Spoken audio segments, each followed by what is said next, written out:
Constructive Criticism is sponsored by Oasis Games. MTGOasis.com is the place to get cards for your next Magic event. Try them out with code CCMTG for 15% off of your first order, and use the code Would That Be Good for 4% off of every order. Want to support the show directly? Head on over to patreon.com/CCMTG to check out some awesome benefits and future goals for the show. Thanks for listening, and here's this week's episode of Constructed Criticism. Hello everyone, and welcome to episode 301 of Constructive Criticism. I'm your host, Spencer, and I'm joined by my co-host, MT Jesus himself, Matt Kling. Hey, how's it going? Dude, that hair is getting pretty long. You gotta go top 8 at Grand Prix. I know. And instead of spending money to fly to a Grand Prix, you're spending money to fly to an SCG. I feel like if I win the SCG, it'll probably be fine. So if you win the SCG, you'll cut your hair. Yeah. What if you top 8 the SCG? How about top 4? We'll go top 4. Well, they do top 8s for teams at SCGs. Yeah, I'm saying if I top 4. Okay. So you have to top 4 to cut your hair. Right. So if you don't get to cut your hair, it's Mason Clark's fault. Yeah. Okay. All right. As long as we're on the same page about whose fault it is that you don't get a haircut, and your employers over at Oasis Games are our sponsors. You can check them out at mtgoasis.com. They would appreciate it if you cut your hair, Matt. So, Mason really needs to get on this. Yeah. He better be practicing. Yeah. You can get 15% on your first order by using code CCMTG at checkout. You can get 4% off of every order, and every bit of that, if you order from them, maybe Matt can get a haircut one day. Maybe he can afford it. So, go over there. Dude's on a ramen noodle diet. You need to order from Oasis Games so that we can get that money. You know what I'm saying? Matt needs that haircut money. But first he's got to, get good at Magic and apparently top 4 in SCG or win an SCG or something. So, but if you want to support the podcast directly, you don't need to go to Oasis. I mean, you can. We appreciate it. But you can go to patreon.com/CCMTG. And if you become a patron, you get access to our Patreon question. And this week, our question was a doozy, Matt. It was a doozy. We have, how do you make it easier to deal with a loss? And it was really funny because I posted the show notes for this week, and your exact response is, holy crap, I think this Patreon question is too deep for this podcast. And it was really funny because I was like, what? And then I got your joke, but then I thought, wait, I have some thoughts on this. So, do you want to go first, or do you want me to say my thoughts on what you said? Why don't you say your thoughts? Yeah, so it's pretty, the joke, obviously, so let me ruin the joke first of all, is that Matt's talking about dealing with loss in like a really real sense, right? How do you deal with a loss in Magic the Gathering, but beyond Magic the Gathering, right? Like, how do you just deal with loss in your life? And I actually think that might be the problem for some people. I think for some people, they feel entitled to the win. It's something they deserved. It's something that and I think that actually makes it feel like actual loss. That it was something that was theirs that was taken away from them. And I think that when you have that mindset, it actually does become harder to deal with those losses. Because at that point, you did, like, your human reaction is to feel like something was taken away from you. And I think that to get away from that, it's probably the biggest thing that you can do. Yeah, definitely. It's one of the hardest things to do in Magic, really. So my thoughts on this question personally are that it's not easy. I actually have problems dealing with loss in Magic all the time. But the way that it gets better is to focus on the process more than actual results. And I'm sure we've said that, countless times on the podcast before, but it's really important. If you're making good plays and recognize what you're doing well and what you're doing poorly, then the losses or wins won't matter as much. Yeah. I actually used to be like a pretty salty Magic player, I think. I mean, at least compared to how I am now. Like, I'm usually pretty nice to my opponents after I lose, unless, like, they were kind of a complete, can I say dickbag on this podcast? Is that allowed? I mean, it's my show. I guess I can say whatever I want. You can set the censorship. Yeah. But anyway, like, I think that, unless my opponent is not the nicest, I usually don't have a problem. It's usually pretty okay with me, but I wasn't always that way. And I do think that I did have some entitlement issues in Magic the Gathering for a little while that actually caused me to get this way. Now, there was actually a pretty big gap in between my, like, PTQ top 8s, later in like, PTQ results even, later in my Magic career, after, like, having some, like, really early success and thinking that was this hot stuff, and then I had a really hard time recovering from specifically early losses in tournaments. And I started cashing all these SEGs, and I really got this kind of gross entitlement issue in Magic the Gathering that I really had to overcome before finally breaking through, qualifying for a Pro Tour, winning states again, and stuff like that. And I think that you really have to, one, do what you said of focusing on the process, and also, two, separate yourself from an individual match. Because if it becomes about that individual match in a way that's unhealthy, that could be bad. You can make every match about the individual match, but your happiness and like, you don't deserve to win a match of Magic the Gathering unless you earn it. Like, you have to do what you can, and you have to recognize that sometimes, even when you play your best, things might sometimes not go your way. And I think that there's two sides of Magic the Gathering that people like to talk about. People often say it's harder for me to lose when I make a misplay, or it's harder for me to lose when I get unlucky. And I think that for me, it's always harder to lose when I make the mistake. But at the same time, those are also the moments that I learn the most. Yeah, that makes a lot of sense to me. I don't know. I feel like I deal with loss mostly the same, whether it's my own fault or the fault of variance. I actually don't like winning as much if I made giant misplays, but Well, let me tell you, Matt, you do that a lot. I know I definitely do. Well, we might get into that. Do you have anything else to say on this? I think that kind of covers like an initial reaction. This might be an entire podcast that we could do one day. But yeah, I would think that, like, get rid of your entitlement and take losses as opportunities to learn. Don't go too down the rabbit hole. I know for me, I've multiple times in my life gone a little too far. I've had both Casey and Mason, and probably you, tell me, like, man, you really couldn't have done anything there. I think that you're really overthinking this. Yeah, it's definitely a problem if you're gonna start criticizing your plays to the point where you're questioning good decisions because of variance. Yeah. Like if you get unlucky and then start wondering, how you could have done something better that was out of your control, then Right. it can actually be detrimental. The other thing that I would add to this is that sometimes if I notice that I'm dealing with loss worse and worse, I'll just actually take a break from Magic. It's one of the main reasons why I take breaks is because I start getting to the point where I'm not having fun when I'm losing. Sure. And that's just not sustainable. I mean, even I consider myself a pretty reasonably good Magic player, and I'm still going to lose quite a bit in Magic. So if you're only having fun when you're winning, it's just going to be not a good time. Yeah. Well, let's move on to the point of this podcast. It's down below if you're watching live. We're talking about hashtag always improving. We want to be getting better all the time. There's always something you can be doing, something you can be working on to be trying to improve your game in Magic the Gathering. And this week, we're going to announce some possible changes coming to this segment, because I think that both Matt and I kind of talked about this a little bit, but I think we're both interested in kind of showing this in some different ways, and kind of taking some, what's the word I'm looking for? Like ownership is the one I want to say, but I don't think that's exactly what I'm looking for here. I'm not exactly sure what you're trying to describe. So Well, like, I think that we want to show our work, so to speak, sure.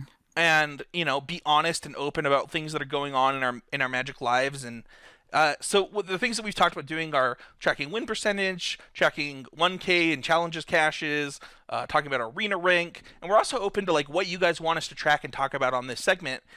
For me, Matt, I want to just track things because I want to hold myself accountable and show myself that I'm putting in work to be trying to get better at Magic. So one of the reasons that I really like this is because it adds something, like if we're comparing how well we're doing in Magic, it adds extra motivation for me to continue to try in all Yeah. aspects. I mean, we all know that, like, I'm way better at Magic the Gathering than you, so it's time. I'm trying to strive to be as good as you one day, though. No, I think you're probably like a lot better than me right now, and I have always had this goal to just be able to say that I'm. It's like a weird goal, and I'm just fine saying it on the internet. Here we go. I've always just wanted to say that I'm the best Magic player in Utah. Like, I've just always wanted to say that. It's been a goal of mine, like an internal goal for a really long time, and I've never felt like there was a moment where it was like definitively true, where no one could question it. I've thought it a couple of times, but I've never been able to say, like, this is true. I'm the best player in Utah.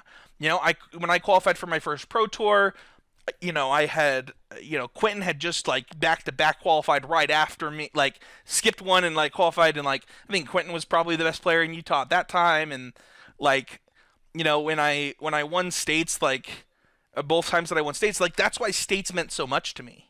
It was important to me because I wanted to be able to say that I was the Utah State champion. And I think that for me, this is just something that it's time for me to kind of take ownership of my Magic game. I've got things changing at work coming up, and I'm ready to dedicate myself more to Magic. I talked to my wife about it, and I don't know. I just want to get better, and I'd love to kind of compete with Matt a little bit in this segment. Yeah, definitely. I think drive is important. Yeah. So you want to talk about win percentage, though? So yeah, win percentage specifically. I just have some questions. Are we tracking like all of our win percentage? Because I play a lot of Magic, and that's just going to be a nightmare for me.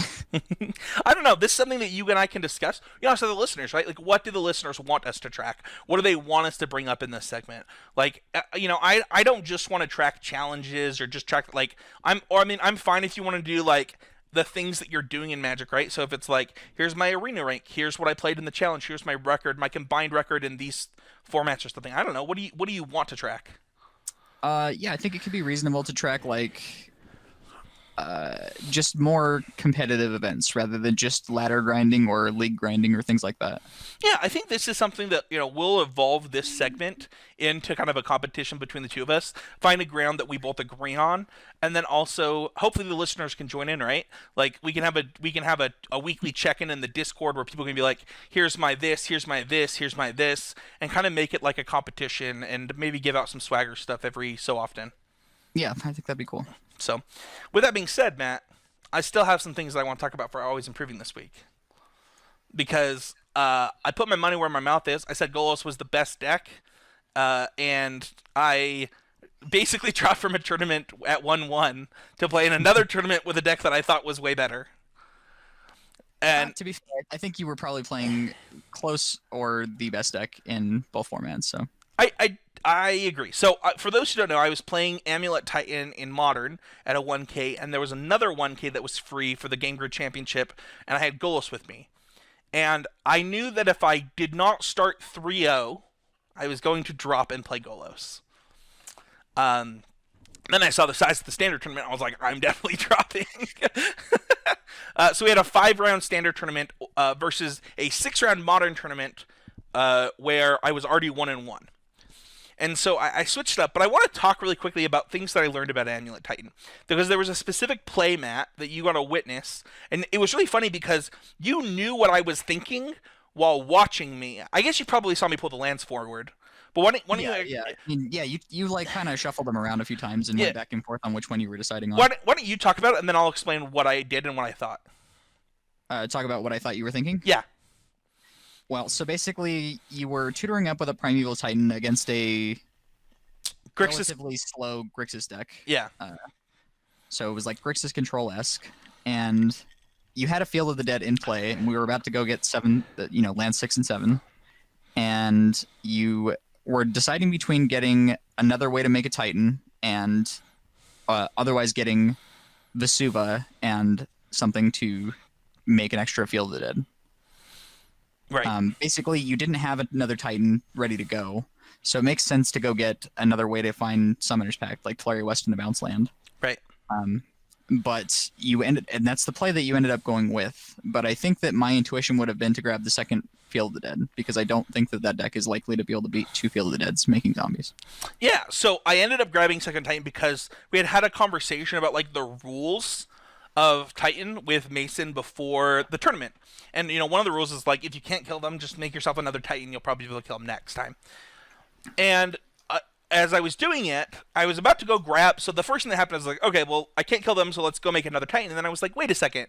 I can actually make a second Field of the Dead here, and then play a land, and actually make 2 zombies this turn, and probably start making 3 zombies every turn after that.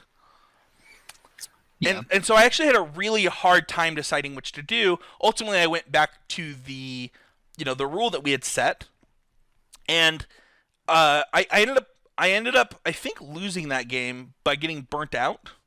But I got burnt out without casting another Titan, for what it's worth, or without resolving another Titan. Sure. So that was actually the big selling point for me, was that you didn't have a way to guarantee that the second Titan would resolve. Like, You're you right. did. So you cast the first one into 4 open mana, so we can assume that your opponent didn't have any kind of a counterspell at that point. Right. But they do get to draw cards every turn, and I believe they even actually, in response to the ETB on your Titan, before you even had to pick which lands you were getting, they cast the Into the Story, so they tapped out and drew Correct. 4 cards. Correct. So like there was a lot higher chance they were going to have a counterspell for the next turn. Yeah, that was one of the reasons that I wanted to grab the Vesuva too. I was like, well, I don't know if they can beat this Vesuva, and so it's like one of those moments where I think I knew what the right play was, but I was afraid to break the heuristic that I had set for myself. Right. And also, just to note, this is the first time I've ever played Amulet Titan, and I think that if I played the event again, I certainly would have made the zombies. It's a pretty hard thing to do, though, to break a heuristic when you're told by somebody that's, quite a bit more proficient with the deck than you, that this is the thing you're supposed to be doing. Like, Right. even if your instincts say something, it's easy to just fall back on what they said, Right. And I don't even think it's wrong most of the time. Right. So, with that being said, what is it that you think that I can take away from this? Because it might be a little bit different than what I am taking away from it. Well, I think that what I would take away, if I could impart anything onto you from this, is that understanding what a game is about is way more important than understanding even what your deck is about. When Mason was telling you what to do as far as the heuristics, he was giving you the breakdown of what Amulet Titan is supposed to do. Right. And I would impart onto you that you should consider what this game is about over anything. Yeah, I think we're taking the same thing away. It was more a moment of like, I've played a lot of Titan decks, guys, and I probably could have figured this out. I think that I could have figured this out, and when I was tired, I wanted to be playing standard, and I think that another thing that I learned. I mean, I've said this a lot on the podcast, but I should have. I really one of the reasons that I played Modern is because I wanted to take an opportunity to learn Titan Shift while I had it. Just like this open opportunity to play against players that really they were putting themselves on the line to try and win this cash, and it was like, okay, well, this is like a really good opportunity for me to play some decent level Titan, Amulet Titan. And I think that I achieved my goal of learning in this tournament, but I think that I still could have played better while doing that. Because I could have made the play that I thought was correct and then just talk to you about it afterwards, right? Yeah, it makes sense to me. So, anyway, that's my always improving moment for this week. Anything, any misplays that you want to talk about? Maybe a chance for glory or... Yeah, I'm sure that I made so many misplays. That one in particular. So the play Spencer's talking about, I was in my first round of the tournament because I got a bye in the first round. And I had the game locked up. I attacked my opponent, put them down to 2, and then counted up damage and realized that there was no possible way they could survive Chance for Glory. So I wished for Chance for Glory. Then I redo the math because it's actually a little bit more complicated math because they had Bone Crusher Giant in hand and 2 Lucky Clovers in play and a Ral Zarek, or a Ral, whatever the new Ral's called, Conduit of the Storm. Yeah. And they also had 2 blockers, and I have like 3 zombies and a Hydroid Krasis, but it would have been exact lethal still. And the first time that I did the math, quote unquote, I was actually just going off of instinct, but my instincts are actually usually really good in these situations. So like when I'm like doing my fast count up lethal, it's usually correct. But when I went back and recounted it, I was like, well, if they just kill all my zombies, they'll just block the Hydroid Krasis, and then like I can't win or whatever. But like no matter how they had done it, if they'd killed the Hydroid Krasis with the 3 Bone Crusher Giant casts, or a zombie, right? Or all 3 zombies. Either way, it still leaves them taking 2 because their blocker was Fey of Wishes, which is a 1/4, and the 6/6 Krasis tramples over for 2. So Yeah. So long story short, I don't cast it because I think to myself, well, there's no possible way I can lose this game anyway. I'm at 12 life or whatever.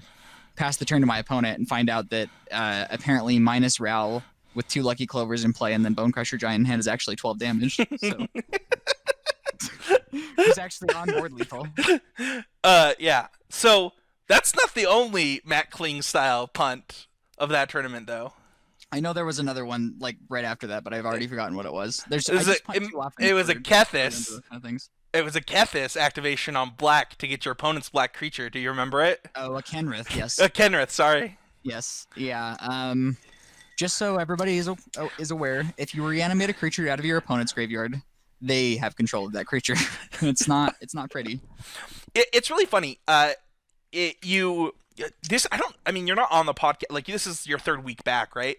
So people don't get to hear our conversations about Magic, but you've had this thing recently in Magic the Gathering where you haven't really worried as much about your misplays lately because what you actually care about is understanding an individual matchup more than you care about the individual games because that actually you find that that gives you a bigger edge, right? Yeah, I mean, we're just in general, we're not playing a game of what's the best play this turn, and that's the game that most people would have you believe that we're playing, and that just doesn't lead to as many wins as playing the actual game of Magic. Right. And it's really funny because it also leads to some like hysterical Matt Kling moments. And Oh yeah, like I assume that all my opponents are just like on life tilt after they play against me because I honestly just make the craziest plays all the time and punt my life away, and then I more often than not walk away with match slip still. So it's a lot of 2-1s. I mean, I have lost games from punting, but like I've certainly beaten some of those punts. I mean, even the game where I reanimated my opponent's Rankle, I think I was within one good draw step of still winning that game. Yeah. It's certainly funny to look back and like we both played standard, we both played different Golos decks. You played Fires Golos, I played Bant Golos. I actually played 4-color Golos if we're being really honest about what I played. I played Golos Black. And it's really funny. My only loss in the whole tournament was to you, and your only loss in the whole tournament was in the finals. So like we're talking about like things that we could have done better on this day, and we both had pretty good days. Yeah. Also, there were only 3 people in that tournament playing Golos, and it was first, second, and third place. Is that really all of us? Yeah. Oh yeah. Before the tournament, I said to Matt, I said, man, I don't. There was something that came up. I said, well, if I'm the only person playing goals at this tournament, I'm going to win the tournament. So, what do you think that you learned this weekend? I learned that Kenrith reanimates their creatures to their side of the battlefield. Could it ever come up again? Who knows? You never know. I mean, I guess with Field of the Dead being banned, it's a lot less likely. But yeah. Well, let's move on from always improving. Let's go on to our main segment. There's no power rankings this week. We just had a banning. We want to talk about new standard. We have a new form, and we have a new format. So we're just going into a whole new world, a new fantastic point of view. Matt, there's no one to tell us no or where to go or say we're only dreaming. Nothing. You got nothing on that. I mean, I don't know what to say. I know what it's from. Mm-hmm. All right. But I have a feeling you're going to tell me no. And that I'm dreaming. I'll take a magic carpet, right? Do you have a magic carpet? You can come on my magic carpet right anytime, buddy. With that being said, let's talk about standard. Let's just talk about the decks that we're excited about trying, the things that we think might change after Field of the Dead is gone. Matt, do you want to take the lead here? Yeah, sure. So I've been playing quite a bit of slightly below Mythic Arena since the announcement. A lot of Diamond. Yeah. Been playing between Diamond 4 and Diamond 1 on Arena, and it's been a lot of Oko since the announcement. So my first thought was that the Green-Black Adventures deck would be great because while Field of the Dead was legal, I had played that quite a bit and had been mostly just smushing all the decks that weren't Golos. Yeah. But I think that it actually had a lot to do with the fact that the decks were tuned to beat Golos. Like, sure. You saw from the Pro Tour, the Oko decks running like 4 main deck Disdainful Strokes. Right. And that just doesn't seem like it's going to be true going forward. So those matchups have gotten a lot harder. And people aren't mulliganing to beat Golos and things like that. They're mulliganing more for the mirrors and like adventure decks. Sure. So while I do still like Green-Black Adventures, the long story short of this is it might not be as good as I had believed it was. Okay. Is there something that you do believe is as good as it could be? I think that Simic Food is actually pretty much as good as people think it is. Okay. That deck seems very, very good. I'm excited for four decks, maybe 5 decks now, after thinking about this longer today. And we can go through them one by one, because, we could talk about Simic Food all day. I think people know Simic Food is great. Yeah. I mean, but I have decks that have similar cards in them. The first... Yeah. I think I know which one you're about to talk about, and that's one of the decks that I'm the most excited to try still. What? All right, go for it. The Teamer Planeswalker deck, I believe, is one of the ones you're going to talk about. Yeah, I think Teamer Super Friends is just like, first of all, I think the Royal Scions is actually just really good. Like, I think the card, well, we saw that card do a lot during the early preview event. This deck also was just like crushing it, still getting a ton of people Mythic this month, even with Golos in, and they were saying that it had a good Simic Food matchup. I don't know if that's true. I haven't played the deck yet, but I was talking to somebody else about it earlier today, and I mean, what does an Oko even do against a Sarkhan? Like, Yeah, I 100% agree. I mean, like, the only creatures you're playing in the deck really are like ramp creatures and then questing beast, which is pretty much all the things you don't want to play against if you're trying to protect an Oko. yeah, it's just a deck that I think that, as much as I don't really love Arbor, what is it? Arboreal Grazer. Boreal Grazer. I understand why the deck is playing it and like what it's trying to achieve. I'm not sure that I'm on board with Domri in this deck. It makes some amount of sense, but I'm not like a huge fan of like the 8 3-drop 4 Grazer 4 Goose deck. But I am interested in like the overall theme of the deck. Yeah, I think the only real reason to play Domri is just because it lets you go 1-3-5, right? No, it is. I mean, it makes a lot of sense. Like that is obviously something that gave me some success going through some PTQs and stuff like that. Right? It's the same thing, right? It's just like Domri into Sarkhan, just good luck. Like, right. This is like a really powerful play.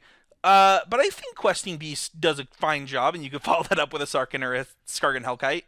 Yeah, definitely. I would also be more interested in having just some amount of 4-drops to bridge the gap rather than trying to ramp to 5. Yeah, and like the thing is that the thing that was so good about that is that, the other parts of the Gruul deck that I was playing, right? The 2-drops were all really good, and the 4-drops were all really good, and this deck just does not really have that. Whereas I can go ahead and like bridge the gap by playing something like Bonecrusher Giant, right? If I'm on the play with a Bonecrusher Giant and I go 1-drop, don't have a 3-drop, kill your Goose, then play a 4-drop or play a 3-drop that I draw, I'm like really far ahead. So yeah, definitely. The only problem that I see with this deck, other than Nissa, because I think your 5-drops are good against Nissa, is that when you don't draw your 5-drops, Nissa's just gonna crush you. Yeah, that's definitely believable. Although I don't know how many times you've played Royal Scions into Questing Beasts, but it's unbeatable. It seems broken. Yeah, it's like I haven't played it, but I've played against it. I've also played against that, and I don't know how you can ever beat it. So yeah, that deck is one that definitely excites me. Green Black Midrange was another one on my list. That's just a deck that I think that has a lot of there was already so many different builds of it that it's hard for me to believe that like whatever we're playing right now is just the right thing. We now have to adjust the fact that there's no Field of the Dead. We have to adjust that there's new best decks. But I think that the deck could go into different directions, right? We've seen Jund decks do well with this combination. I think that you could recently find a way to make it Sultai. You could also just find a different configuration of Green Black. I think that that's a deck that I think has the legs, and we just kind of have to figure it out. Yep, I agree. One of the cards that I'm really interested in trying, and I'm not sure what shell if it's in right now, but Spawn of Mayhem has been overperforming for all of my opponents, and it seems like it only gets better going forward. Like, if you're trying to pressure 3-mana Planeswalkers that start at 6 loyalty, like, what better way to do that than with a 4/4 flyer for 3? Yeah, that makes a lot of sense. And I think Knight of the Ebon Legion? No. Is it Ebon Legion, the 1-drop? Yes. Yeah, that's another one that I think does a really good job of pressuring Planeswalkers. Like, they tap out for a Planeswalker, and you're like, all right, kill that Planeswalker. Right. So, that could be in Green Black for what it's worth. It doesn't have to be in Rakdos or in Mono Black. I think that there are certainly other ways to play these aggressively slanted creatures.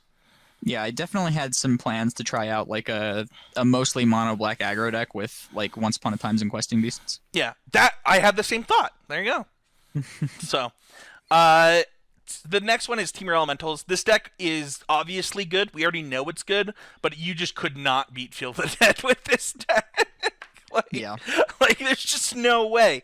One thing that this deck I think also does is it gets value against Oko, right? Like I can just play value creatures and then I don't really care that you Oko'd them because I've already gained some of that value off of them, which is appealing. One of the problems with this deck can be that if they have some kind of way to interact with you to keep you from the board and then play Nissa, that would be a problem. I don't know that the Simic decks do that now, but that doesn't mean that they couldn't be tuned to do that. Right. So that could be a problem. But you can play more aggressively slanted elemental decks. Those are just decks that I'm interested in trying. Any thoughts on those? You know, I actually was taking a break from Magic when the Elemental deck was big. I do remember thinking when the Elemental deck was big that there was almost no way that a deck like that could stay Public Enemy #1, just because it's a little too fair.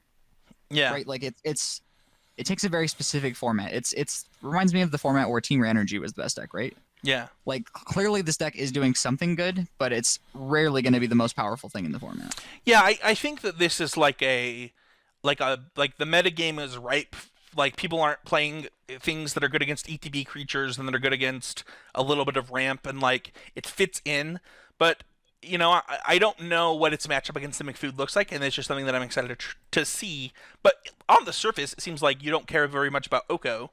So I could definitely believe that this deck is good against Simic Food. Yeah. It's going to be really hard to Wicked Wolf a Cavalier of Thorns. So yeah, and it's also like if what are they're gonna Wicked Wolf my Risen Reef, I'm gonna untap, play a Cavalier of Thorns, like nice Wicked Wolf, like right, yeah. so. And then the last one is another deck that I think was always good, but was never, ever, ever good against Field of the Dead, and that's Jeskai Fires. Yeah, I mean the Planeswalker Super Frenzy packages definitely seem good right now. This might just not be as good as the Teamer one. The Teamer one, yeah, but it's definitely a question still. I mean, Fae of Wishes is still powerful. Yeah, so the appeal is Fae of Wishes over Questing Beast, right? So it's like which one do you think is better? And I mean, that needs to be sorted out. I mean, Fires is obviously, it gives you a different kind of mana ramp, right? It gives you mana ramp late game, like go over the top mana ramp, whereas the other one is like in your face, like let's go, we're starting really early.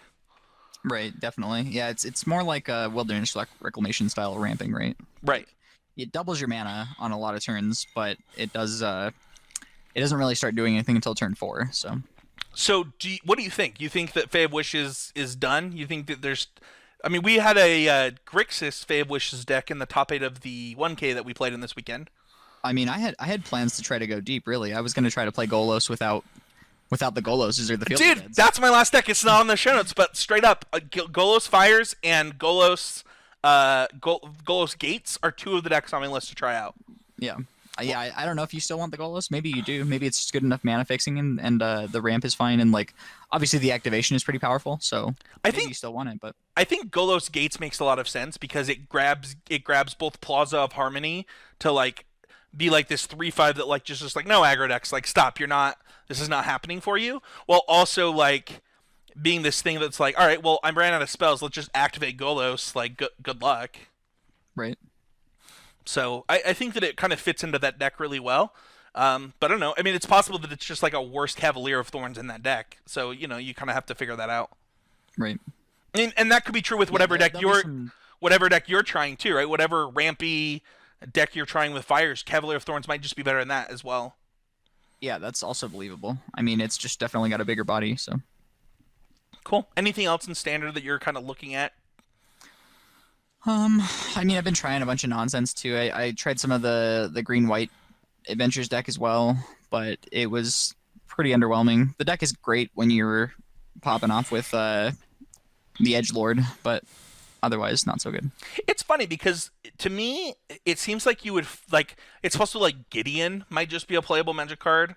And so, like, finding some kind of Gideon deck might be the actual right play.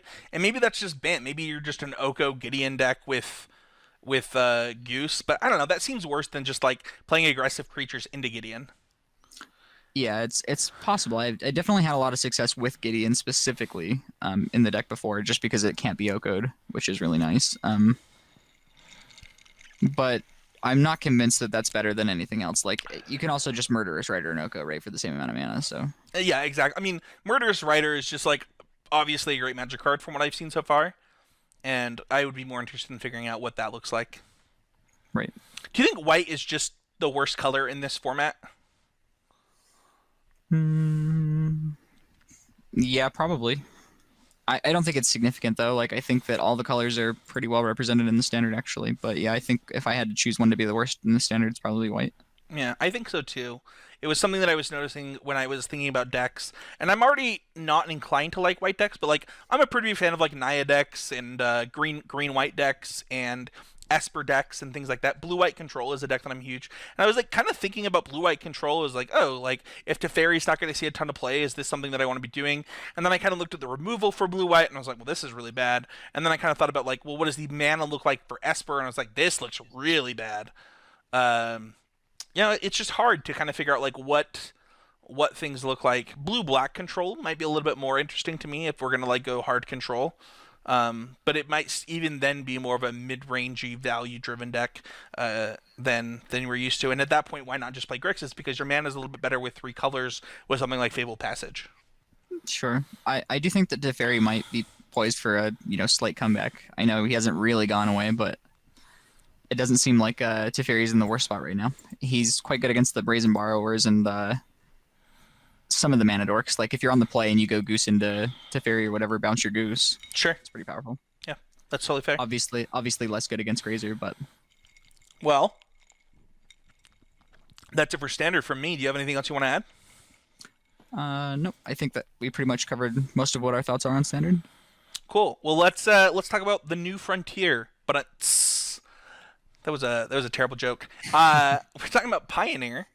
We're from Utah. We're familiar with Pioneers. Kind of the idea of Pioneers. We have a holiday for it actually. Yeah, I was just gonna say we have Pioneer Day. I like to call it Pie and Beer Day. But that being said, what is Pioneer, Matt Kling? So Pioneer is the new format unveiled by Wizards of the Coast that is going to be Return to Ravnica and is it M14? Yeah, it is unfortunately not M13, which I thought it was in my head. So M14 and Return to Ravnica forward. The only cards that are banned currently are Polluted Delta, Windswept Heath, Bloodstained Mire, Wooded Foothills, and whatever the other fetches that I'm forgetting. So it is the Flooded Strand. The Flooded Strand. It is the allied color fetches from Cons of Take Care. Right. Yes. And you know what's funny is I actually totally thought M13 was legal the entire time it was brewing in my head last night. Nice. So I was like thinking about Farseek decks, and I was like, all this. I was like, dude, Farseek, Our Promise, Scapeshift, that is it was fun because you were like, there's no way Scapeshift. I'm like, I don't know, I got Farseek, and like I had this teamer deck in my head. I was like, no, dude, I got Farseek, I got Growth Spiral, I got Our Promise, I got Scapeshift. Y'all are done. Mason sends me a list. I was like, I don't know what this crap is, Mason, but you. Like, why aren't you playing Farseek? Why aren't you playing Farseek? And he's like, yeah, that's not legal. And I'm like, well, I'm off it. I'm off it.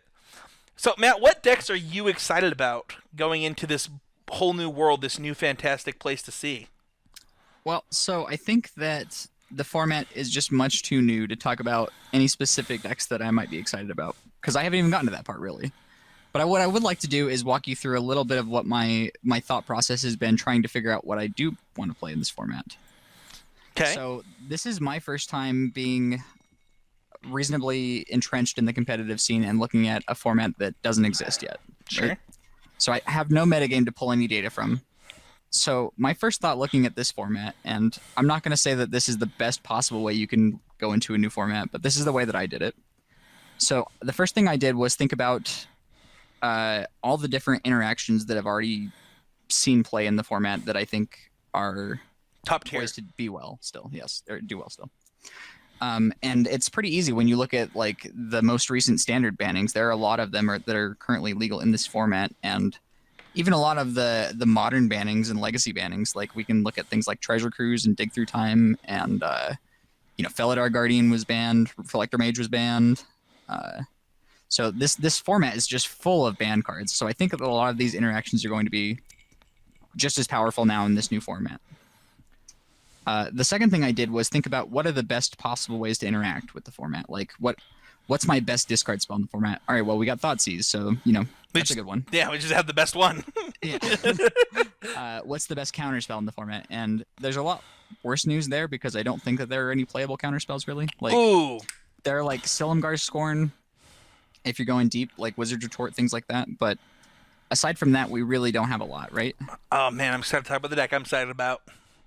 And then what's our best removal spells, right? So we have Abrupt Decay is pretty good. Fatal Push is obviously great, but There's no it's fetch lands. Definitely neutered without the fetch lands. So my question then becomes, is this interaction going to stack up to the combo decks? And I think in my mind, it just doesn't stack up. So now that I've decided that I'm more likely to play combo than try to fight the good fight, as it were, my next question is, what does the mana look like? The good fight. So I've been spending a lot of time thinking about what kind of mana bases you can play. I mean, I thought about Rally, but it seems really hard to play 4 colors, so I've been trying to think of little ways to circumvent that. Like you play things like Aether Hub. So yeah, that's pretty much where I'm at with the format right now. That led me to believe that I should play a combo deck, and I think I'm mostly restricted to 3 colors because I don't think the mana is going to work for 4. Yeah. But so I came to a lot of similar thoughts as you.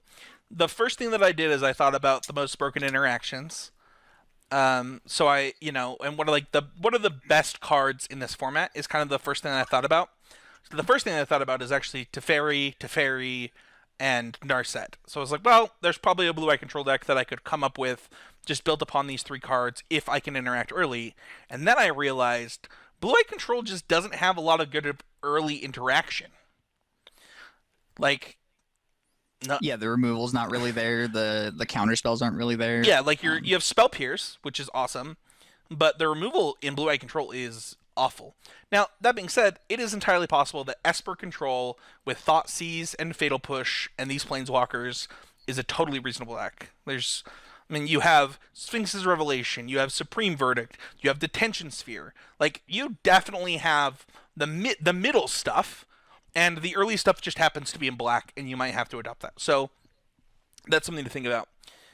The next thing that I thought about is Jeskai Copycat, because you can play Teferi, and then all of a sudden, your Copycat deck just doesn't get to be interacted with, and also for some reason it bounces your creature back to. I don't know. There's a lot of things with Teferi and Copycat that are appealing. I mean, yeah, there's a lot of things that are appealing about Teferi just in general. Like, I don't know if you knew this, but it shuts off Aetherworks Marble, so. Okay. I didn't know that. So Jeskai Copycat was kind of like my next thing. It was like, okay, well, I get most of the same stuff, right? Like, I get 3 mana Teferi, but I also have a broken combo, and can probably play like a way better fair game than most of the fair game decks because they can't tap out against me because they'll just die. Yep.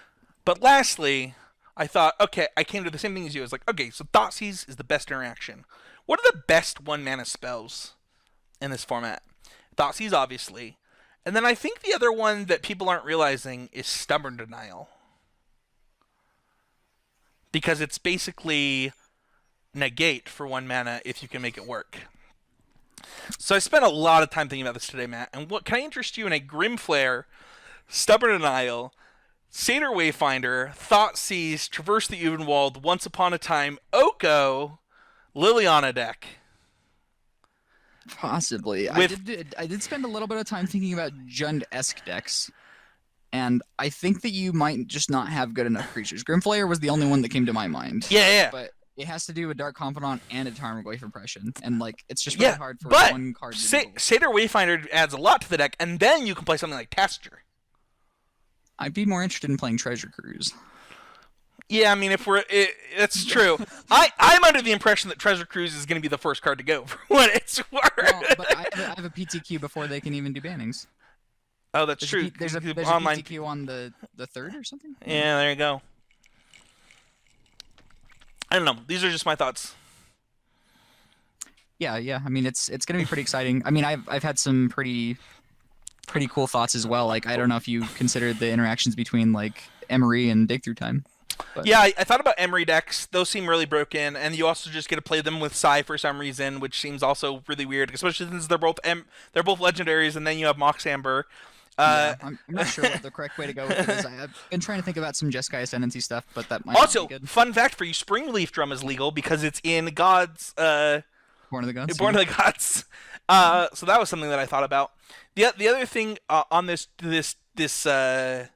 Sultai deck that I'm excited about for what it's worth is you get to like Snapcaster's not legal, but Jace Verin's Prodigy is, and then I'm in the market for some Deathmist Raptor Den Protector stuff in this deck, and I'm all about that. What's the correlation between the Jace and the I can and the discard. I Raptors? can discard my Raptors, baby. What? What do you mean? Oh, discard Deathmist Raptors. Yeah. Yeah. When you flip it up, it brings back all other copies or something. It's been a long time No, since I no, played no, that one. no, What no, does it no. do? It doesn't do that. It doesn't do that. That would be sweet. I don't even remember what the card does. So you don't know what Deathmist Raptor does? Yeah, I don't remember. Yeah. So Deathmist Raptor is a Megamorph 3/3 that has Megamorph for 5. That whenever a permanent you control is turned face up, you can return Deathmist Raptor from your graveyard. So really, that's almost exactly what I just said. right, but it doesn't work with Jace. I just get to discard them with Jace. No, I meant when you flip up the Raptors. Yeah, Like, but or my Den Protectors. yeah, sure. I didn't realize that it worked off of all morphs. Yeah, yeah. So all morphs. So. Okay. And then Deathmist Raptor is like a 4/4. I think Den Protector is only a 3/2 though, which kind of sucks for stuff. But I think that we're getting to the point where like green is a part of the deck. Also, I think that I'm more interested in Traverse the Uvenwald if I have Den Protector in my deck. Also, Traverse the Uvenwald seems really good with Jace in my deck. Things like that. So I think you're thinking of a format way too far down the road, like 3 or 4 sets of bannings, maybe more from now. Because like, if I'm gonna play Traverse the Elvenwald, I'm thinking about playing Emrakul. Like I just don't know how this deck ever beats an Emrakul, right? Like you just. So I thought a lot about the 13 mana Emrakul, but I think that like Thoughtseize. So like that's what I wanted, right? Is the best 1 mana interaction, right? Mm-hmm. And that's what led me to Thought Scour and what was that? Thoughtseize, you mean? Thoughtseize. Actually, if this format had Thought Scour, I think the format would be way better for what it's worth. Thoughtseize and oh my gosh, I just named the counterspell. Stubborn Denial. Stubborn Denial. Thank you. I think those are just the best 1 mana interactive spells. And then this deck does get to play Fatal Push, but I don't know what that actually means in the long run. I mean, calling Stubborn Denial the best 1 mana interaction is really hard, though, right? Because it really depends on what our opponents are doing, right? It's true. If the format is casting Emrakul, then Stubborn Denial doesn't do anything. You're not casting Emrakul. It only costs like 5 mana, like so, 6 mana top. But here's the thing: that only did that in the Green-Black Delirium deck, which means that this deck is already getting there. If we're playing Emry and Traverse the Elvenwald in our Emrakul deck. Oh, I see what you're saying. Okay, so now we're Sultai. I like this deck better. All right, just brewing live on the show, fam. Brewing live on the show. No, I think this format is open to a world of possibilities. It's really funny to see like all the mono blue and mono black devotion decks. And like, all I'm thinking to myself is like, you guys are trying to play Grave Merchant of Asphodel, and I'm gonna put a 13/13 into play, or like, flip a Jace Verin's Prodigy, and you're gonna be like, oh, well, this is not helpful. Yeah, I think that there are plenty of powerful ports from some of those decks, right? Like, I think Thassa is still a really potent card. Yeah. I think that Thoughtseize is obviously still good from the mono black deck, but I think that those decks were more of a product of their times than something going forward, right? Like, there's actually. I mean, especially the mono black devotion deck, there was almost no reason to even call it devotion, right? Like, it played like a handful of Grey Merchant of Asphodels, but that was it. Yeah, it's really funny. I think about it, and also them banning fetch lands now. Deathrite Shaman, like if you can break Deathrite Shaman, you're cooking with gas, fam. You can figure it out. I had some ideas. I was thinking if I play Fabled Passage and Stitcher Supplier in my rally deck. I actually thought about Stitcher Supplier and Satyr Wayfinder and stuff. I don't know. There's so much going on. I hope this is helpful for people, by the way. Like, this is legitimately a conversation. Like, I wanted to be more open on this, like, wide open stage for Magic the Gathering right now that we have. And I hope it's helpful for people. I hope that, Matt and I talking about these things is giving you ideas, and maybe you can be the one to break the format. That'd be great. Yeah. Send me a deck list. Yeah, and shoot us the list. Yeah, there we go. So you plan on playing the MTGO PTQ, right? Yeah. If I have the time, I'm definitely going to play it. It sounds really exciting to me. So cool. Well, where can people find you if they want to see kind of what you're doing and figuring that out? People can find me on Twitter at the Witchkling. I don't know enough about how Discord works to know if you can find me on there, but I am Yeah, on Discord, so yeah, he did join the Discord. We'll get on his phone. If you want the deck lists that were Burn, I plan on posting a bunch of deck lists for both standard and for front. I'm gonna call it Frontier at least 7 times, and Pioneer over on Patreon, the Patreon, and as well on the Constructed Critics group. Um, So, if you become a patron of $5 or more over at patreon.com/CCMTG, you should be able to do that. You can find me at Spins13H. You can find the podcast at CCMTG. You can subscribe to the podcast over on YouTube and anywhere that you can find your podcast. Don't forget to share the podcast. That's like anything that you do, whether it's, whatever you're doing in any way to support, just sharing the podcast and saying that it's helpful to you.